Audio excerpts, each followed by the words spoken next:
Hola chiques, ¿cómo están? Muy bien. Durante las últimas clases estuvimos trabajando de manera profunda la prehistoria, ¿sí? Estuvimos analizando tanto el paleolítico, las características sociales, las características también artísticas. Después del paleolítico, que es el periodo más largo de la prehistoria, pasamos a este periodo intermedio, conocido como mesolítico, que lo vimos como una transición hacia el periodo más importante, que fue la última clase que vimos, del neolítico, que ya empiezan las prácticas a gran escala de la agricultura, la ganadería, y esto permitió un montón de transformaciones en la forma de vivir de estas sociedades. Bien, en el Neolítico termina en el 3000 a.C. Ahí concluye la prehistoria. Pero ¿por qué en el 3000 a.C. termina la prehistoria? Es la interrogante con la que vamos a arrancar la clase, ¿sí? Es importante que sepamos que acá, hasta el 3000 a.C., hubo una forma de vivir, de organizarse de las sociedades, que a partir de esta fecha, de este 3000 a.C., las sociedades que empiecen a surgir en esa época van a tener una forma de manejo y de organizarse muy diferente a las que hubo en la prehistoria. ¿Por qué? ¿Qué ocurrió? Las sociedades que van a aparecer son sociedades estatales, ¿sí? Sociedades que tienen un Estado. ¿Y ustedes qué entienden por Estado? Vamos a analizar esta siguiente imagen. Esta imagen es de un libro de Thomas Hobbes que se llama Leviatán. Y el Estado lo ve como esta figura, ¿sí? Leviatán es como un monstruo bíblico y él le pone ese nombre porque lo ve como al Estado como algo tan grande, tan inmenso, que muchas veces también el Estado es algo tan grande, tan inmenso, tan abarcativo, que supera a la sociedad. Fíjense que está por encima de la sociedad, pero a la vez, vean estos dibujos, ¿de qué se compone este Estado? De diferentes personas, ¿sí? A la vez, muchas veces nos dicen que el Estado somos nosotros, que el Estado lo organizamos nosotros, pero el Estado realmente nos supera. El Estado tiene que ver con esta forma de organizar la sociedad, es como un ente que nos organiza, que nos administra, que se manifiesta en un montón de instituciones, ¿sí? En el gobierno, en los municipios, en la policía, en todas las leyes que vamos teniendo para organizarnos, el Estado está ahí presente. Pero vamos a ver la definición de Estado que vamos a utilizar para entender estas sociedades estatales, ¿sí? Estas primeras sociedades estatales de la antigüedad. Vamos a ir analizando cuál es la definición que vamos a ir manejando. Y la que vamos a manejar es que el surgimiento del Estado, ¿cuándo se da? Cuando aparecen las clases sociales.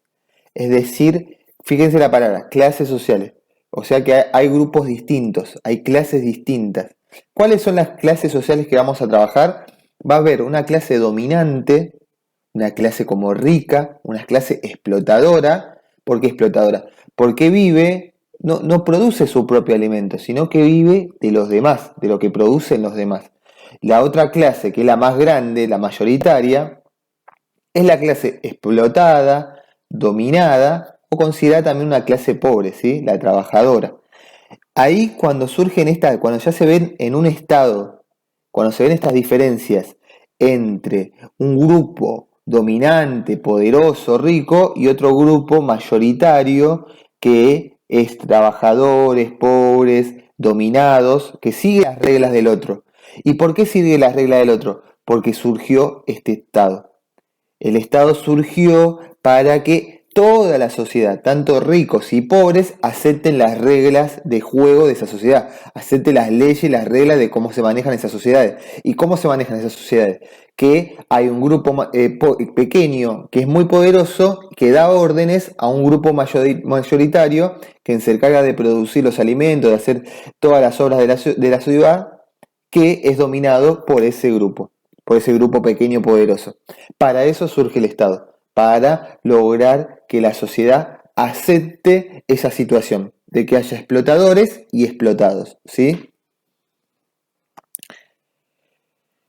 Por eso, en todas estas sociedades de la prehistoria, aunque pueda haber que haya, puede ocurrir que capaz que en algunas de esas sociedades de la prehistoria haya habido algún líder, alguna familia que era más poderosa, pero siempre para la sociedad eran considerados iguales, ¿sí? Capaz que un líder era muy respetado porque era el mejor cazador, pero seguía siendo considerado igual a los demás de la sociedad. Estas sociedades eran consideradas como igualitarias, la de la prehistoria, ¿sí? Todos terminaban siendo iguales, todos compartían todo. En cambio, en las sociedades estatales que vamos a ver, ya aparece un líder, ya aparece un grupo que dice esto es mío, esta propiedad es mía y ustedes tienen que trabajármela, ustedes tienen que aceptar mi poder, ya empieza a aparecer clases sociales, una distinción social entre un grupo que se cree más importante y más poderoso que el resto. En esta sociedad de la prehistoria no ocurría. Por eso la prehistoria termina con esto, con sociedades que eran igualitarias y ya vamos a ver que en la historia aparecen las clases sociales, ¿sí? La historia, todo lo que vamos a analizar de las siguientes sociedades tiene que ver con esto, entender cómo funcionaban las reglas entre sectores explotados y sectores explotadores. Las sociedades de la prehistoria ninguna logró desarrollar un Estado. Tuvieron líderes, algunos esporádicos, otros permanentes, pero la organización estatal comienza a partir de la Edad Antigua, o sea, el 3000 a.C. Muy bien, ahora tenemos que ver qué nos permite comprobar si una sociedad logra ser un Estado. Vamos a ver que hay una lista llamada la lista de Childe que te explica cómo surge un Estado. Él te dice, bueno, yo voy a analizar, Childe era como un arqueólogo que iba viendo las sociedades que encontraba, los restos que encontraba de las sociedades antiguas y se iba fijando si se cumplían los siguientes ítems, si se cumplía la mayoría de los siguientes ítems, quiere decir que estábamos hablando de una sociedad estatal. Y a partir del 3000, todas las sociedades que va encontrando restos, va encontrando un montón de restos arqueológicos y empieza a averiguar, empieza a ver que la mayoría de las sociedades del 3000 a.C. para adelante ya eran sociedades de tipo estatal, la gran mayoría. Muy bien, ¿qué encuentra? ¿Qué empieza a encontrar? Que ya hay ciudades, ¿sí? Empiezan a aparecer las ciudades, porque hay más población, ya va a haber un sector que no va a trabajar la tierra, que va a vivir en otro lugar. También dice que aparece la división de trabajo, o sea que no solamente va a haber gente que caza y se dedica a la agricultura, sino que van a aparecer otras tareas muy importantes. Va a aparecer el excedente. Los agricultores y los ganaderos van a tener que producir de más porque van a tener que alimentar a un montón de personas de la población que ya no se dedican a trabajar la tierra, sino que se dedican a hacer otras cosas. O sea que necesitan obtener alimento que producen esos agricultores y ganaderos. Por eso tienen que producir de más esas personas. La división de clases que estuvimos trabajando, que ya va a aparecer una clase gobernante bien diferenciada, vamos a ver que empiezan a aparecer edificios muy importantes, palacios, templos, obras monumentales, grandes estatuillas, también obras monumentales como un gran canal de riego, ¿sí? Son obras importantes y que se hacen a partir que haya un líder que pueda dedicar a unas personas, decir, bueno, ustedes vengan y trabajen para hacer tal obra. Y esas personas que están trabajando para hacer esa obra necesitan alimento, necesitan protección, necesitan tejidos, y eso es gracias a todo el tributo que va obteniendo el líder y que lo va manejando. Vamos a ver que aparece la escritura, que es otro tema muy importante que vamos a ver en las siguientes clases. Para hacer todas estas obras se necesitan también tener conocimientos científicos, también para saber cuándo cultivar, saber cuándo cosechar. Aparecen ciencias como la astronomía. Y vamos a ver que también empiezan a aparecer estilos artísticos propios, ¿sí? Cada sociedad va a tener estilos artísticos muy importantes. No todas las sociedades van a hacer las mismas obras, las mismas formas de pintar, las mismas cosas que retratan. Vamos a ver que empieza a aparecer también el comercio. Entre las diferentes ciudades empieza a aparecer el comercio porque cada lugar produce cosas distintas y tiene productos distintos. O sea que para que todos tengan gran cantidad de productos, empiezan a fomentar el comercio. Y vamos a ver que en estas sociedades de la prehistoria, seguramente todos eran familiares, ¿sí? Todos tenían una línea de parentesco común. Y vamos a ver que las sociedades estatales ya son tan grandes como las sociedades actuales nuestras, que los vecinos que tenemos alrededor nuestro generalmente no van a ser familiares, ¿sí? Sino que tienen que ver con que nos estamos ordenando de una manera residencial. No tienen que ver con el parentesco que sí tenían estas sociedades. que en estos grupos vivían seguramente todos gente con familiares que tenían una línea común de parentesco, y en cambio en las sociedades que vamos a ver a partir de ahora, tranquilamente el que vive al lado tuyo no puede, tranquilamente puede que no sea ningún familiar tuyo. Bien, entonces estas características ahora vamos a ver, vamos a explicarlo un poquito mejor mostrando algunos dibujos, ¿sí? Estas son las obras monumentales. Fíjense los estilos artísticos propios. Fíjense que en cada pueblo va a haber diferentes formas de retratarlo. ¿Y a quién estarán retratando? Están retratando seguramente a alguien poderoso. Fíjense que tiene un casco. Puede ser un guerrero, un líder. Y la hacen de tal tamaño y de tal peso, esto mide más de 3 metros, para demostrar que ese líder es alguien sobrenatural, casi divino, alguien muy poderoso. Pero para realizar con solamente estas obras podemos ir entendiendo que se cumplen un montón de estas características. Vean que las características se van cumpliendo. Tienen especialistas, porque no cualquiera puede tallar una piedra de este tamaño y retratar al líder, ¿sí? Y también tienen líderes, porque a alguien está retratando. Tienen obras monumentales. Ya vemos que 3 de las características se están dando. Tienen líderes, porque está retratando un líder. Tiene un especialista, alguien encargado de hacer estas obras. Tiene estilos artísticos, ¿sí? Y tiene grandes obras monumentales. Vamos viendo cómo se van cumpliendo un montón de estas características. Tienen estilos artísticos propios. Esta piedra es muy pesada y la tienen que trasladar hasta donde estaba el especialista y después llevarla hasta donde está viviendo el líder. Y eso no lo va a hacer el especialista, sino que van a agarrar gente, campesinos seguramente, para que trasladen la piedra. Lo que nos habla que también hay una división de clases, porque hay ya un grupo que da órdenes y otro que las recibe, ¿sí? Estos trabajos pesados se lo van a dar a la gente dominada, al campesino, al trabajador. O sea que hay una división de clases. Hay tributo, porque todas estas personas que no están trabajando la tierra tienen que dar, los campesinos tienen que dar un tributo para poder alimentarlas. Y ese tributo va a ser manejado por el líder, que va a decir, bueno, tanto porcentaje de alimento va a ir a las personas que están haciendo las obras, a los especialistas, al líder, ¿sí? Todo esto para el tributo, el trabajo de los campesinos alimenta a las personas que no están trabajando la tierra. Es tanta la cantidad de tributos que tenés que empezar a tener un registro de quién está entregando el tributo, cuánto entrega, y con eso aparece la escritura también. Y también aparecen para hacer estas obras y para hacer fíjense, esta obra necesita también conocimientos científicos como la geometría, la matemática, o sea que aparecen ciencias para lograr tanto el registro con la escritura y también para saber cómo realizar estas grandes obras. Y lo que les decía, va a aparecer ya el líder, no va a vivir con los campesinos, sino que va a vivir en una ciudad. El especialista también no va a vivir con el campesino, va a vivir en la ciudad. Y lo que les decía, ya es tanta la cantidad de gente viviendo en la ciudad que seguramente no están relacionados como familiares los que viven unos juntos a otros, sino que tiene que ver con un tema de residencia. Generalmente en estas sociedades que vamos a ver, las ciudades, cada barrio estaba dividido por las actividades que hacían. Estaba el barrio de los herreros, el barrio de los carpinteros y así. Pero puede ser tranquilamente que la casa de un carpintero y del otro no tengan ninguna relación familiar. O sea que están basados en la residencia. Bien, los líderes y especialistas empiezan a vivir en ciudades, separados de los campesinos. Esas ciudades se organizan por la residencia y no por el parentesco.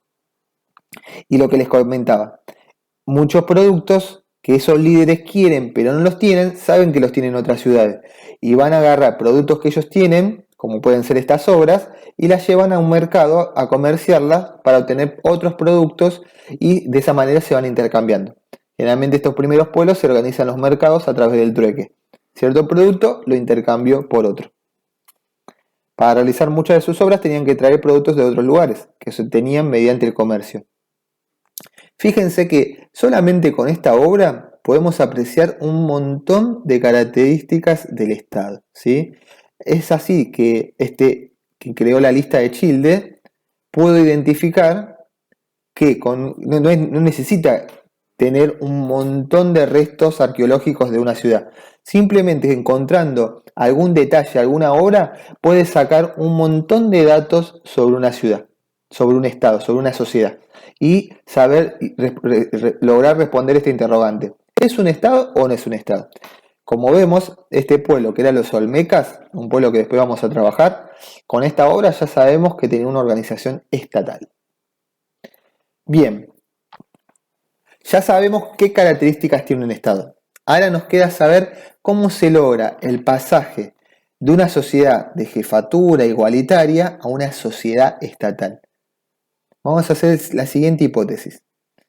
Supongamos que una pequeña tribu logra crecer y obtener diferentes productos para su subsistencia. Fíjense, este pueblo creció, fue aumentando el número de población y van produciendo, capaz que hay un pueblo que vive en la costa, produce pescado, maíz, otro que produce papa, otro que produce, cuida ganado, cría ganado y otros que crían otras plantas tropicales. ¿Qué van a hacer entre ellos? Como crecieron, van a empezar a intercambiárselos, ¿sí? Van a empezar a intercambiarse esos productos y eso va a permitir tener más alimento. Y al tener más alimento, van a crecer mucho más esas poblaciones. Esa aldea obtuvo tantos recursos que aumentó su población de manera impresionante. Fíjense cómo creció la producción también, porque al tener más población, tenés más mano de obra para lograr cultivar, cuidar más ganado y producir mucho más alimento. También aumentaron su producción de manera exponencial, ya que generan un excedente. Ahora bien, ya son tanto la cantidad de productos, tantos, que se dificulta intercambiar, se dificulta saber cuántos pescados tiene la población, cuánto necesita esta población de pescados, cuánto necesita la otra de papa, cuánto necesita la otra de camélido, de maíz. Así que va a aparecer un líder que dice, yo me voy a encargar de administrar cuánto le corresponde a cada uno. Y ese líder seguramente capaz que era un cazador o alguien muy influyente de toda esta sociedad y dice, bueno, yo me voy a hacer, como soy muy bueno administrando, me voy a encargar de lograr de una manera ordenada, pacífica, que todos nos vayamos a ir obteniendo los productos de todos los diferentes pueblos. Y de esa manera podemos obtener una mejor manera de organizarnos. Así que al líder, esto genera la necesidad de tener un líder permanente, que se va a encargar de administrar el excedente. Así que van a encargarse de administrar el excedente, se lo dan al líder, y el líder después dice, yo me encargo cuánto le corresponde a cada grupito, y de esa manera todos obtienen los diferentes productos. Hasta ese punto, bárbaro. Todos son iguales, todos reciben lo mismo, pero ¿qué pasa? El líder va a decir, yo me quedo con un pequeño porcentaje de cada cosa que ustedes producen. ¿Y por qué la sociedad acepta eso? Ahora lo vamos a ver. Redistribuye el excedente producido por la sociedad a la población, pero parte de ese excedente el líder lo va a conservar para otros fines. ¿Para qué lo va a conservar el líder? Este líder, con ese excedente que conservó, lo va a utilizar para mantener a los especialistas, personas que realizan oficios y que le servirán para legitimar su poder. Este líder va a conservar un montón de productos porque ya va a tener gente que no va a trabajar la tierra o cuidando el ganado, sino que va a hacer otras tareas. Le va a servir para alimentar a herreros, carpinteros, los que hacen los textiles, los que crean obras como barcos, las herramientas. Estos son los especialistas y artesanos. Pero no solamente le va a servir ese excedente para alimentar a este grupo de personas, sino que también al ejército, ¿sí? También ahora va a tener un grupo que lo cuida y protege y hace que sus órdenes se cumplan. También va a alimentar a todas las personas que realizan las obras, ¿sí? Obras monumentales que en verdad las está haciendo la sociedad, pero el líder las encarga, capaz que un canal de riego, algún templo, algún palacio, y un puente. Son estas obras que las hace el pueblo, pero la gente no piensa que las hace el pueblo, sino que las hizo este líder. Fíjense actualmente, inauguran un hospital. y dicen, el presidente inauguró el hospital, el presidente hizo el hospital, pero en verdad el presidente puso cada ladrillo, no, el presidente dio la orden de que se cree ese hospital, pero después todo el trabajo lo hizo albañiles, arquitectos, y en verdad siempre nos hacen inculcar que el líder fue el gran constructor, el que posibilitó que se realice la obra, pero en verdad el trabajo lo hizo otro. Y fíjense cómo van a aparecer un montón de obras, templos, palacios, obras monumentales que muestran su poder, los especialistas que van a administrar el tributo, ¿sí? Son un montón de gente que va a empezar a, como ya no trabajan trabajando ni la tierra ni cuidando ganado, y les dan otras tareas y van a vivir mejor que seguramente que el campesino, que el agricultor, que el pastor, van a tener un gran apoyo, le van a dar un gran apoyo al líder, ¿sí? Va a aparecer también la figura del sacerdote, que el sacerdote va a vivir de una manera muy acomodada y obviamente ese sacerdote va a decir que el líder es una especie de Dios, que es casi divino, que hay que aceptar las órdenes que da ese Dios para que la sociedad funcione, porque si no se cumplen las órdenes que da ese Dios, seguramente los otros dioses nos van a castigar. Y de esa manera el líder cada vez va teniendo más poder y se va diferenciando del resto de la sociedad. Al poder mantener a todos estos sectores gracias al excedente de los campesinos, el líder realiza grandes obras que lo legitiman y demuestran su poder, haciendo que se transforme en un líder permanente y que se diferencie del resto de la sociedad, tanto él como los especialistas, generando la división de clases y el surgimiento del Estado. Ya cuando el líder, con todas estas obras, se ve como una persona más importante, mucho más diferenciada del resto, que él se ve superior al resto, él, su familia, estas personas también se van a sentir diferentes a los campesinos y a los agricultores, ahí se va a ver la división de clases, ahí aparece el Estado. Cuando hay un grupo pequeño que va a gobernar y que va a utilizar un montón de formas para lograr legitimar su poder, ahí aparece el Estado y que se diferencia del resto de la sociedad. Haciendo que se transforme en un líder permanente y que se diferencie del resto de la sociedad, tanto él como los especialistas, generando la división de clase y el surgimiento del Estado. Va a utilizar aparatos ideológicos para justificar la división de clase y perpetuarse en el poder. Toda esta ideología de los sacerdotes, el poder militar, le va a permitir legitimar su poder. De esta manera, ese líder pasa a considerarse ya un rey, un semidios capaz también en algunos pueblos, ¿sí? O incluso un dios, como los diferentes pueblos que vamos a ver, como Egipto, el rey era considerado un dios. Y es una forma de diferenciarse del resto de la sociedad. Ya no es un simple hombre de ese pueblo, sino que ya es una figura divina.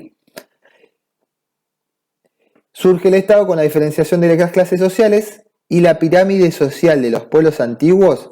Fíjense, pirámide social, una pirámide. Va a haber una base de mucha población que está abajo de todo y va a haber un pequeño sector de la sociedad que está por encima de todo, en la cúspide. El sector que va a estar más abajo, que son la mayoría, son los campesinos y esclavos. Y después, a nivel cada vez más importante, los sacerdotes, los artesanos, y los sectores más importantes, el rey y los militares. Esas son las clases sociales. Bien, ¿cuál es la tarea que van a tener que hacer ustedes? Van a tener que hacer un cuadro que explique las funciones de las siguientes características del Estado antiguo, ¿sí? Características como la sociedad dividida en clases, la división del trabajo, ustedes me tienen que explicar qué características que entienden por esa categoría, ¿sí? ¿Cuál era la función del líder o del ejército? Ustedes también tienen que indagar y explicarme esas funciones. ¿Cuál era el objetivo de las obras monumentales que vimos recién? ¿Qué tareas realizaban los especialistas para el Estado? La importancia del excedente, para qué le servía a este líder. Y las características de las ciudades, quiénes vivían ahí, qué actividades se realizaban. Para esto, además del video, ustedes lo que tienen que utilizar es el siguiente texto que les voy a mostrar. Son 3 fotocopias que ustedes tienen que utilizar, que les explica también lo que estuvimos viendo.